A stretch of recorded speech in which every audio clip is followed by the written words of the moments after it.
Hello Internet, I am the hero of Holios, once again with another painting mini video thing. I've finally decided what I want to call them. I will call them The Legends of Holios. See, I call myself the hero of Holios because Holios, there's actually a really long story about it, but long story short, Holios is the name of my homebrew D&D world.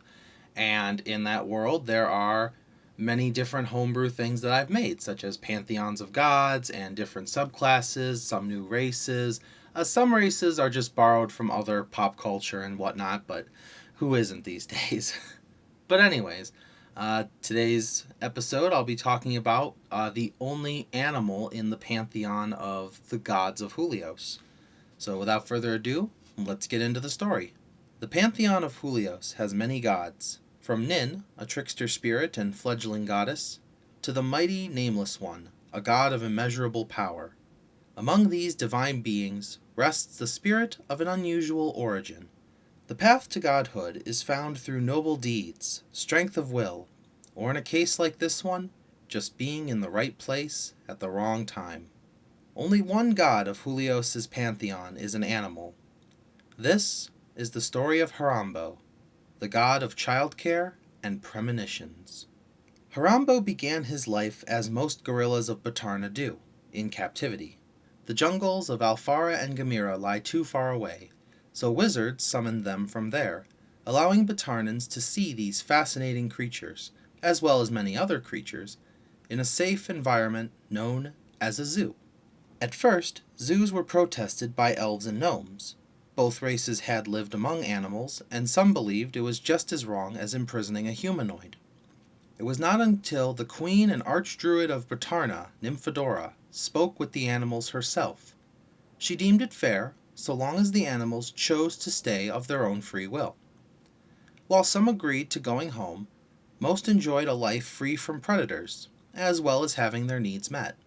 Because of this, zoos around Batarna were required by law to have at least 3 druids watching over the animals, for they would report to their queen of any ill treatment.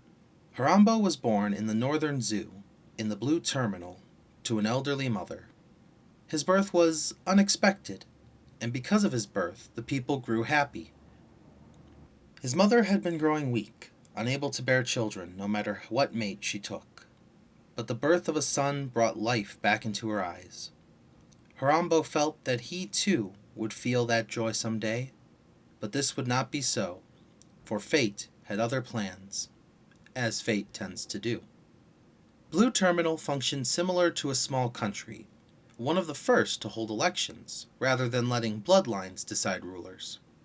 Soon after Harambo's 17th birthday would be the 10th election of the terminal's history, and 2 humans seemed to be who had the people's eyes the most.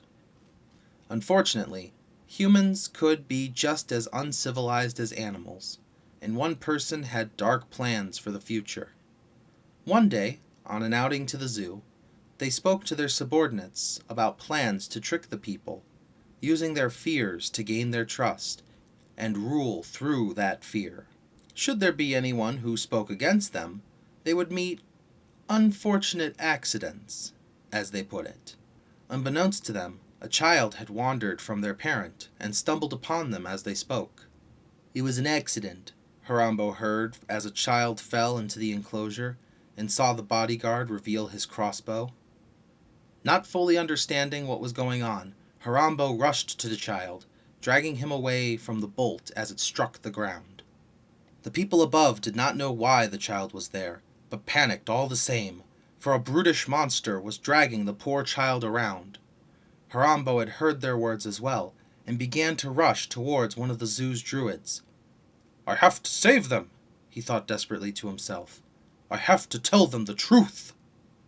As the druid began to cast his spell, one that would let him speak to animals, Harambo let out a mighty roar of pain. He felt the life drain from himself as he turned back to see the bodyguard. A single finger pointed at him.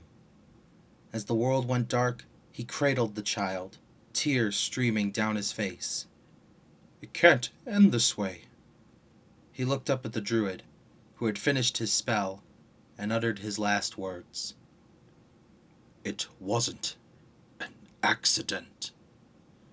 An eternity passed in his mind, until he heard a voice.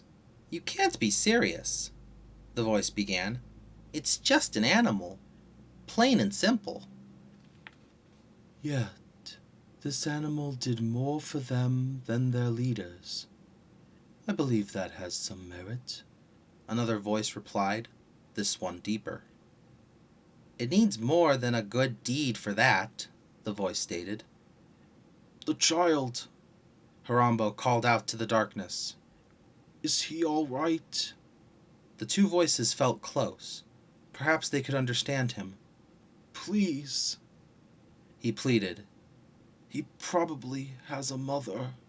He felt his tears streaming down his face as he thought of his own mother. "She's looking for him. Mothers need their sons." A sudden warmth came over him. "All right, you win," the first voice spoke again. "But only this once. I can't have you granting this to every animal with a kind heart. Otherwise, every dog on Holios would become a god."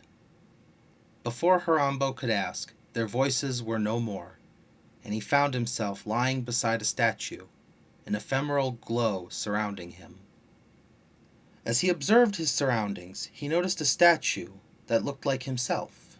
Gifts were left at the base of the statue, beneath a plaque that read, "A single voice, the warning that saved all. We shall never forget Harambo, for it wasn't an accident." Harambo's warnings did not stop all the evil in the world, but it did stop some of it. He would later learn of his newfound godhood, and go on to become one of Holios' favorite deities.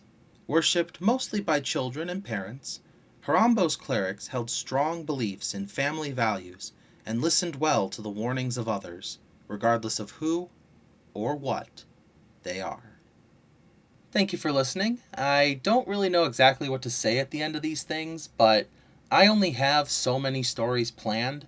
If you have an idea of what mini you'd like to see me paint, or what you would like to see done, like a ghost story or a comedy, I don't know, let me know, because I like doing this and I like coming up with stories to tell about different minis that I have to paint, because I got a backlog. I bought a few before the pandemic started, and now I have to do something with them all. I will see you all in the next video. Thank you very much. This is the Hero of Holios, Xing out.